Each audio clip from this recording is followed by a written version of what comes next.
ዳጊ እናቴን አሳሰርኳት።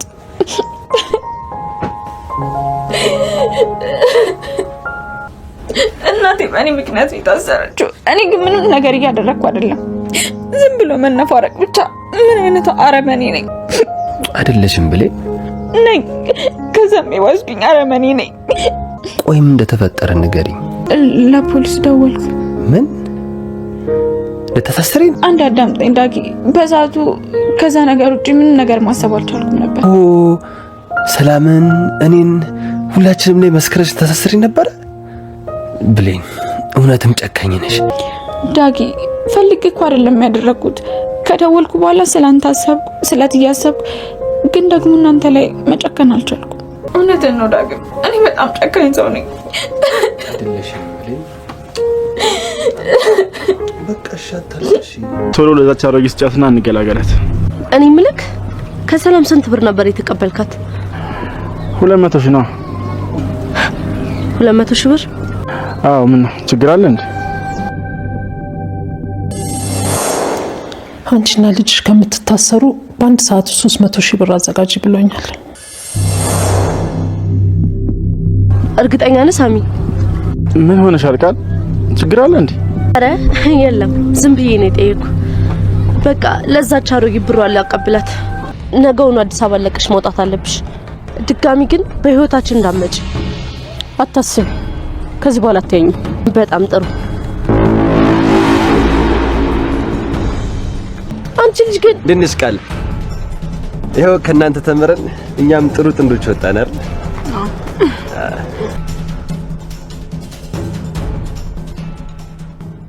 እሺ ሰዎች የምንሰራው ስራ የሚመቻችሁ ከሆነና በምላሹ ደግሞ እናንተኛም በትንሹ ማገዝ ከፈለጋችሁ ቻናላችንን ሰብስክራይብ፣ ይህን ቪዲዮ ደግሞ ላይክ አድርጉት። ሰላም። የቃል ኪዳን ስራ ከቀን ቀን እጅግ በጣም ግራ ያጋባትና የምትሰራው ነገር በጣም ስለገረማት በረላይ ብቻዋን ቆማ ስታወራ እቺ ልጅ ማንን ነው የምታወራው ብላ ወደሷ እየሄደች ሳለ አልማዝ ቀድማ አይታት ስለነበር መጣችብሽ በማለት እየሮጠች ትሄዳለች። ወዲያውኑም በሩን በመዝጋት ትደነግጣለች። እሷም ቆይ ማንን እያወራሽ ነው ብላ ብትጠይቃትም አይማዬ ማንንም አላወራውም በማለት በመደናገጥ ተመልሳለች። ግራ የገባት ሰላምም ቆይ አንቺ ልጅ እያየውሽ አልነበር እንዴ? ብቻሽን ከማን ጋር ነው የምታወሪው? በማለት በሩን ከፍታ ብትመለከትም አልማዝ ግን ከአካባቢው ተሰውራ ነበርና አላየቻት። በሩንም ትዘጋውና ቆይ አንቺ ልጅ ምንድነው ለመደበቅ እየሞከርሻለሽ በማለት ብታፋጥጣትም ቃል ኪዳን ግን አየሽ አይደል እንዴ ማይ ማንንም አላወራሁም ብላ ወደ ቤት ይመለሳል። ወዲያውኑም አልማዝ በመንገድ ላይ እየሄደች ሳለ ዳግም በድንገት ያያታል። ተሸፋፍና ሊለያት ያልቻለው ዳግም ግን ቆሞ ማናትች የት ነው ማቃት በማለት ሲያብሰለስል በድንገት ቤቱ ሰላም ገፍተር የጣለቻት ቀን ለሞት አለማሞቷን ያረጋገጣት ሴት አልማዝ እንደሆነች ወዲያው ያውቅና መከተል ይጀምራል። ቢከተላትም እሷን በሩጫ ለማምለጥ ትሞክራለች። ቆይ የሞተ ሰው እንዴት ይመጣ? ሞት አልነበር እንዴ እያለ ከራሱ ጋር እየተጣላ ተከትሏት ቢሄድም በአንድ በግንብ ከተሰራ ቤት አጠገብ ትደበቀዋለች። እሱም ወደሱ አቅጣጫ ከደረሰ በኋላ ስልኩ ይደወልለትና ወዲያውኑ መጣው በማለት ሰላምን ትቶ ይመለሳል። እጅግ በጣም ግን እርግጠኛ ነበር አልማዝን እንዳያት። በዚህ ግራ ተጋብቶ እየተመለሰ ሳለ ሳሚና ቃል ኪዳን እንመለከታለን። ከዛ በፊት ግን በጣም ይቅርታ ሰላም ቃል ኪዳንና ብሌንን እንመለከታለን። ብሌንና ሰላም እናቷን ለመጠየቅ እየወጡ ሳለ ቃል ኪዳን ተመጣና ወዴት እየሄዳችሁ ነው ስትላት ሰላምም ወይኔ ሳልነግርሽ የብሌን እናት እኮ ታስራለች በማለት ሁኔታውን ትነግራታለች። እሷም ታዲያ አብረን እንጠይቃታ በማለት ስትላት ሰላምም እጅግ በጣም ከባይሉ ጋር ያላቸው ነገር በጣም ስለገረማት አንድ ጥያቄ ጠይቃታለች። በዛው በኃይሉንም እንጠይቋለን አልጠየቅሽውም አይደል በማለት ትጠይቃታለች። ወዲያው ቃል ኪዳንን በመደናገጥ አይ በቃ እኔ ጓደኞቼን ያገኛቸዋለሁ ይቅርታ የተቀጣጠርኩትን ረስቼ ነበር በማለት ሐሳቧን ስትሰርስ ምን ነው የባይሉን ስም ሳነሳብሽ ቀረሽ ተጣልታችኋል እንዴ በማለት ትጠይቃታለች። እንዴ በምን ምክንያት ካጎቴ ጋር ተጣላለሁ ስላልተመቸኝ ነው እንጂ ሄጄ ጠይቀዋለሁ በማለት ሰላምን እያስገረመቻትም ቢሆን ተነስተው ጥለው ይሄዳሉ። ወዲያውኑም ቃል ኪዳን ስልክ ወደ ሳሚ ትደውልና ሳሚ እንዲመጣ ታረጋለች። ሳሚም እንደመጣ አንተ አልማዝ እኮ መታ ነበር ብላ ታስደነግጠዋለች። እሱም እንዴ ማለት እንዴት ሆነ ሲል እሷም ብሯን ዛሬውኑ ካልሰጠናት ሁሉን ነገር እንደምትናገር አስፈራርታኛለች በማለት ትሏለች። እሱም በቃ ችግር የለውም አሁኑኑ እኔ ለወይዘሮ ሰላም ደውልላትና ገንዘቡን እቀበላታለሁ በማለት ያወራታል። ቀጥሎም ሳሚ ቆይ የብሌንን ነገር እንዴት አደረግሽልኝ?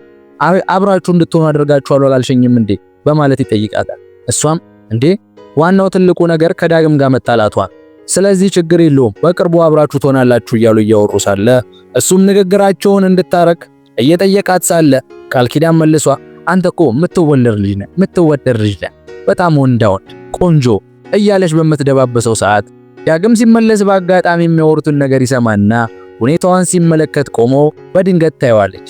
እሷም ደንግጣ ግራ ስትጋባ ዳግም በጣም ታምራላችሁ፣ ጥሩ ጥንዶች ይወጣችኋል፣ አይለያችሁ በማለት ጥሏቸው ይገባል። ቃልም እጅግ በጣም በመደንገጥ ወይኔ ከዚህ በኋላ በቃ አያምነኝም፣ ፍቅረኛ አላት ብሎ ነው የሚያስበው አይቀበለኝም በማለት ስትናደድ ቆይ ምንድነው እንደዚህ የሚያደርግሽ ብሎ ሳሚ ጠይቃታል። እሷም ቆይ ያምሃል እንዴ ሄዶ ለብሌን የማይነግራት ይመስላል በማለት ትለዋለች። እሱም ታዲያ ይሄንን የውሻ ልጅ ለምን አልገለውም ብሎ ሲዝት ምን አልክ አንተ ዳጊ ነው እንደዚህ ያልከው ሁለተኛ እንደዚህ ስትል እንዳልሰማ አይካልክ አንተም የባይሉ ዕጣ ነው የሚደርስ በማለት በሩን ዘግታበት ትገባለች። በሌላ በኩል ደግሞ ብሌንና ሰላም ወይዘሮ ገነትን ለመጠየቅ ሄደው ብሌን ባደረገችው ነገር አሁንም ገነት ፊት ስትጸጸት እንመለከታለን። ገነት ግን ልጄ እባክሽ ረፊ እኔ መርማሪው ያልኩትን ነገር አምኖኛል፣ ግን ግዴታ ነገ እሱ መጥቶ እስኪጨርስልኝ ዛሬ ማደር አለብኝ በማለት ትላታለች። እሷም እንደገና ሌላ አንድ ቀን በማለት በፍጹም ጥላት እንደማትሄድ ትነግራታለች። እናቷም እንድትሄድና ሰላም እባክሽ ልጄን ይዘሻት ሂጂ ወደ ቤቷ ወሰጃት በማለት ትላታለች። ሰላምም ብሌንዬ በቃ እንሂድ ብላ ዛት ልትሄድ ብትሞክርም እሷ ግን በፖሊስ ጣቢያ ውስጥ እኔ ነኝ ይሄንን ያደረኩት እያለች ለመጮህ ትሞክራለች። በዚህ ሰዓትም ሰላም ወዲያውኑ አፏን በመዝጋት ይዛት ትወጣለች። ወዲያውኑም ከግቢ ወጥተው በጣም ስላስቸገረቻት ግራ የተጋባችው ሰላም በድጋሜ ብሌን ከእጇ አምልጣ ለመሄድ ትሞክራለች። እጅግ በጣም ስላበሰቻትም ቆይ ምንድነው የምትፈልጊው ብሌን ብላ ብትጠይቃትም እኔ ወደ እሷ መሄድ ነው ፈልገው እሷን ጥያት ወዴትም መሄድ አልፈልግም በእኔ ምክንያት እኮ ነው እዛ ቤት ውስጥ ያለችው እባክሽ እትዬ እንዴት ፍቀድልኝ በማለት ብትጠይቃትም ሂጂ ከዛ በኋላ ሐሰተኛ ሰነድ በመስጠትና ውሸት በመናገር ብለው ጭራሽ ይፈርዱባታል በማለት ትላታለች። በዚህ ሰዓትም ብሌን ወዲያውኑ ወደ ራሷ ትመለስና መረጋጋት ትጀምራለች። ሰላም እባክሽ ብሌን ተረጋጊ፣ ነገ ሁሉን ነገር ጨርሳ ትወጣለች። ስለዚህ አሁን ዝም ብለሽ ወደ ቤት ሂጂ፣ እኔ ደግሞ ባይሉን ልጠይቀው በማለት ወደ እስር ቤት እሷ ትመለሳለች። ወደ እስር ቤትም ተመልሳ ባይሉን ስታገኘው ሰላም ካለችው በኋላ አንድ ጥያቄ ይጠይቃታል። ባይሉ ቆይ ለምንድን ነው ቃል መታማት ጠይቀኝ በማለት ያፋጥጣታል።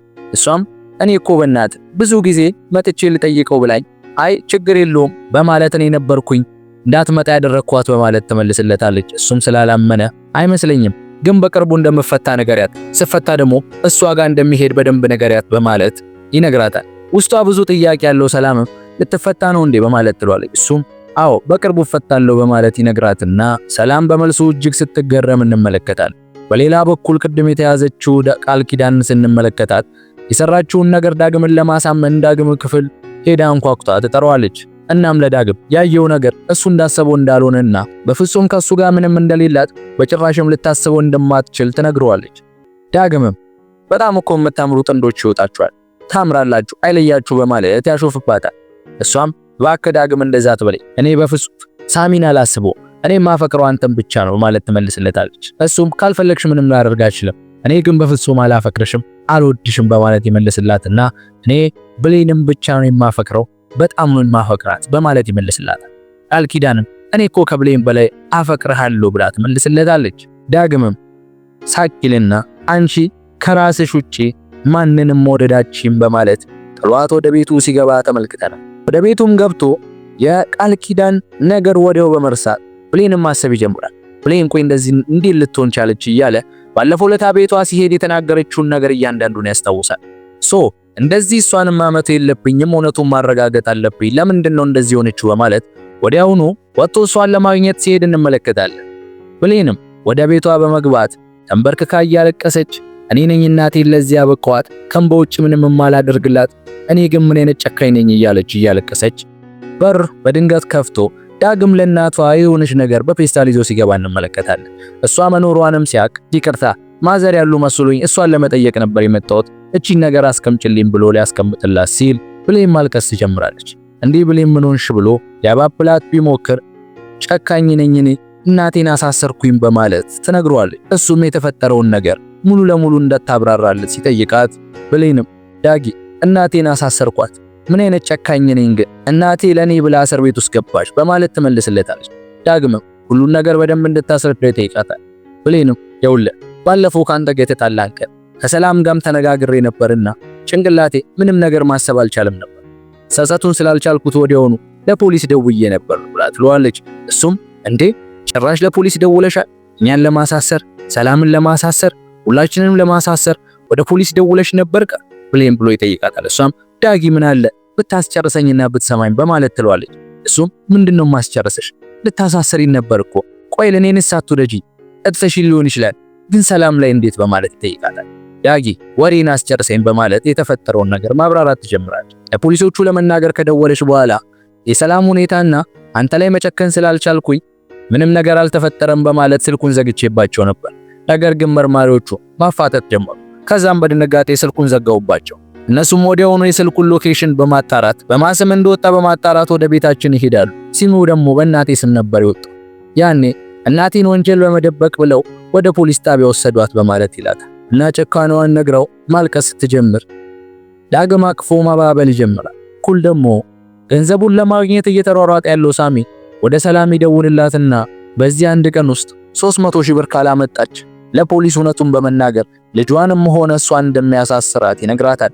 በዚህ ሰዓትም ወዲያውኑ በመደናገጥ ሰላም እንዴ ልጄ ደግሞ ምን አደረገች? ልጄ ከሆነም አታውቅም ብላ ብትመልስለትም አንቺም ልጅሽም ወደ ውይ ነው የምትወረወሩት፣ ዛሬውኑ 300 ሺህ ብር ፈልጋለሁ በማለት አስደንግጧት ስልኩን ይዘጋዋል። ሰላምም ወዲያውኑ የተባለችውን ገንዘብ በማዘጋጀት ሳሎን ውስጥ ከልጇ ጋር ስታወራ እንመለከታለን። ቃልንም እነሱ ከሚያውቁት ሰው ሌላ ስለሷ አልማዝን ስለመግደሏ እንደሚያውቅ ነግራት በገንዘብ እንደጠየቃትና 300 ሺህ ብር በዚህ ቀን ውስጥ ካልሰጠሽ ሁሉንም ነገር ለፖሊስ አሳልፌ አንቺንም ልጅሽን አሳስራለሁ በማለት ትመልስላታለች። ቃል ኪዳንም ወዲያው እንዴማይ በእናትሽ ስጪው፣ እኔ በፍጹም መታሰር አልፈልግም አለበለዚያ ሞትብሻለሁ በማለት ትላታለች። እሷም በድንጋጤ ልጄ ሁለተኛ እንደዚህ እንዳትይ፣ አንቺ በፍጹም እኔ እያለሁልሽ ምንም አትሆኝብኝ፣ ምንም ነገር ቢሆን እኔ ዋጋ ከፍልልሻለሁ እያለች አሁንም ለልጇ እውነተኛ እናት መሆኗን ለማስመስከር ለውሸተኛ ልጇ ይህንን ቃል ስትጠቀም ተመልክተናል። በሌላ በኩል ሳሚ ደውሎ ወዲያውኑ ገንዘቡን እንድታቀብላት ያደርግና ሄዳ ወዲያውኑ ተደብቃ ገንዘቡን ልትሰጠው ትጠብቋለች። እሱም ሕፃን ልጅ ልኮ ስልክ ይደውላትና ገንዘቡን ለልጅቷ እንድትሰጣት ነግሮ ሳም ገንዘቡን ወዲያውኑ ለልጅቷ ሰጥታ ዞራ ትሄዳለች። በሌላ በኩል ደግሞ ወደ ዳግምና ብሌን እንመለሳለን። ብሌንን በማረጋጋት ላይ ተጠምዶ ያለው ዳግም እሷን ካረጋጋ በኋላ ወሬያቸውን ሲያቋርጡ ራስ ምታቷ በጣም ይጨምርና መድኃኒት ትውሰጂ ብሏት መድኃኒት ለመስጠት ይነሳል። መድኃኒት ሊሰጣት በጠረጴዛው ላይ እየፈለገ ሳለም በመደርደሪያው ላይ ያየው ነገር እጅግ በጣም አስደንግጦታል። በቤቱ ሳለ እናቱን በመፈለግ እያለቀሰ የሚያነባበት አንድ ፎቶ አለ።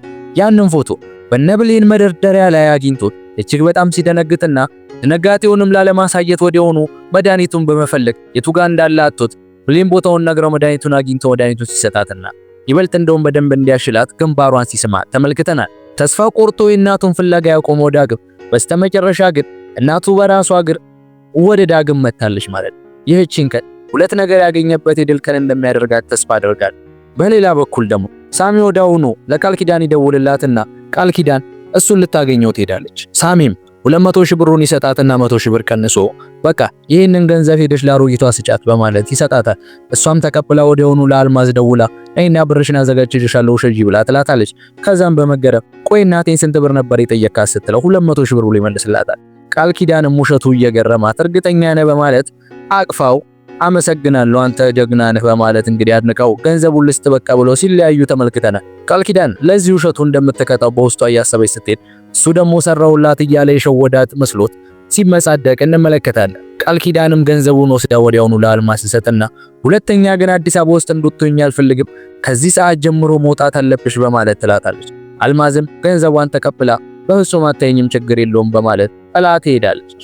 ብሌንም ዳግምን በቃ ወደ ቤት እንሂድ እትዬ እስካሁን ትመለሳለች፣ ካጣችኝ ደግሞ ሊደብራት ይችላል በማለት ተያይዘው ወደ ቤት ሲያመሩ እንመለከታለን። ታሪካችንም ሲቀጥ ባረገችው ነገር ደስተኛ የሆነችው ቃል ኪዳን ወደ ቤት ስትመለስ ዳግምንና ብሌንን ስታይ እጅግ በጣም ስትቃጠል እንመለከታለን። ዳግምም እኛም ከናንተ ተምረን ያው እንደናንተ ፍቅራችንን መለስን በማለት ሲቀጥል ብሌንን ቻው ሲላት ግንባሯን ስሞ ሲሄድ ትመለከትና እጅግ በጣም ታዝናለች።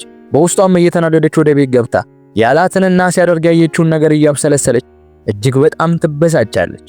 ንዴቷ ከልክ አልፎም እንባዋ ሲንጠባጠብና ፍቅሬን አጣው የሚል ስሜት ሲሰማት ለብሌንም ሌላ ቀመር ስታቀድላት እንመለከታለን። ወዲያውኑም እናቷ ከውጪ በመግባት ይተያያሉ።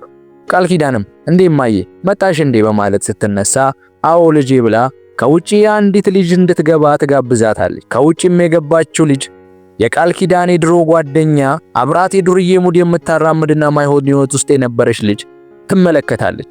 ቃል ኪዳንም ወዲያው በመደንገጥ የድሮን ታስታውሳለች። ወደ ሰላም ቤት ወዲያው እንደገባች የገባችበትን ሪዝን ስታስረዳት እቺ ሴትዮ አረብ ሀገር ረጅም ዓመት ቆይታን የመጣችውና ብዙ ገንዘብ አላት እና ደግሞ አንድ ኬስ ወንድም አላት። እሱ የዛሬ 10 ዓመት ስትሄድ የጠፋችባት ልጅ ነበረች እና እሷ ናት በማለት ልጇ መስዬ እዚህ ቤት እንድገባ አድርጎኝ ነው በማለት እውነቱን ተናግራ ነበር ለልጅቷ። እናም እቺ ሴትዮ ልጇ እንደሆንኩ ነው የምታውቀው፣ በጣም ታሳዝናለች በማለት ለጓደኛዋ ሚስጥሯን አካፍላ ነበር። እዛው ጋም ተጣልተው ደግሞ አንቺ እኔን ወደ ቆሻሻ ህይወት መመለስ ነው የምትፈልጊው በማለት ተናዳባት ከቤት እንድትወጣ ስታደርጋት እንመለከታለን። ልጅቷም የተባለችውን ሰምታ ተነስታ ስትወጣ በውስጧ ቆይ ታያለሽ ሁሉንም ነገር አፈነደዋለሁ ሚስጥርሽን የነገርሽኝን ረስተሽዋል መሰለኝ በማለት ጥላት ሄዳ ነበር። እናም አሁን ላይ ቃል ኪዳን እሷን ስትመለከት ወዲያውኑ ትዝ ያላት ቃል እሱ ነው። ያኔ ተመልሼ ወደ አንቺ ስመጣ እውነቱን ላፈነዳው ነው የሚለውን ቃል እያስታወሰች እጅግ በጣም ስደነግጥ እንመለከታለን። አሁን ከሰላም ጋር ምን አይነት ምላሽ ይመላለሱ ይሆን? እኔ ግን አሁን ላይ ቃል ኪዳን የምትወስነው ውሳኔ ከሚጠይቋት ገንዘብ ላይ እናካፍልሻለን በማለት ልጅቷን አፏን የሚያዘጓት ይመስለኛል። የእናንተን ሐሳብ በኮሜንት ላይ ያስቀመጣችሁ ቻናላችንን ሰብስክራይብ ማድረግ እንዳትረሱ።